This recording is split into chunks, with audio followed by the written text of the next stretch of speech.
നമസ്കാരം. 3 ദിവസത്തിനുള്ളിൽ ഒരാളെ കൊല്ലാൻ സാധിക്കുന്ന വൈറസിനെ സൃഷ്ടിച്ചിരിക്കുകയാണ് ചൈന.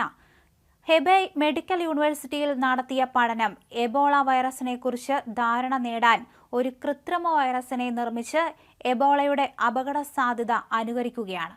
ഇത്തരം പരീക്ഷണങ്ങളുടെ സാധ്യമായ ഗുണങ്ങളും അപകടങ്ങളും സയൻസ് ഡയറക്ടറേറ്റ് പ്രസിദ്ധീകരിച്ച പഠനം വ്യക്തമാക്കുന്നുണ്ട്. 3 ദിവസത്തിനുള്ളിൽ മനുഷ്യനെ കൊല്ലാൻ ഈ പുതിയ വൈറസുകൾക്ക് സാധിക്കുകയും ചെയ്യും.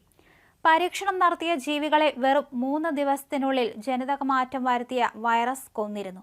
ദശലക്ഷക്കണക്കിന് ആളുകളെ കൊന്നൊടുക്കിയ കൊറോണ വൈറസ് വുഹാനിലെ ഒരു ലാബിൽ നിന്നായിരുന്നു ചോർന്നു വന്നത്. ഈ ഒരു ആരോപണം നിലനിൽക്കെ തന്നെയാണ് ഇപ്പോൾ ലോകത്തിന് തന്നെ ഭീഷണിയായ മറ്റൊരു വൈറസിനെ കൂടി ചൈന സൃഷ്ടിച്ചിരിക്കുന്നത്.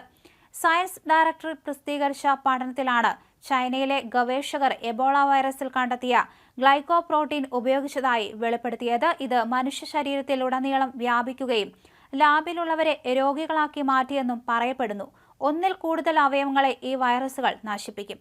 പഠനമനുസരിച്ച് വൈറസ് പരീക്ഷിച്ച മൃഗങ്ങളുടെ കണ്ണുകളുടെ ഉപരിതലത്തിൽ ചുണങ്ങ് വരികയും പിന്നീട് അവയുടെ കാഴ്ച നഷ്ടപ്പെടുകയും ചെയ്യുകയായിരുന്നു.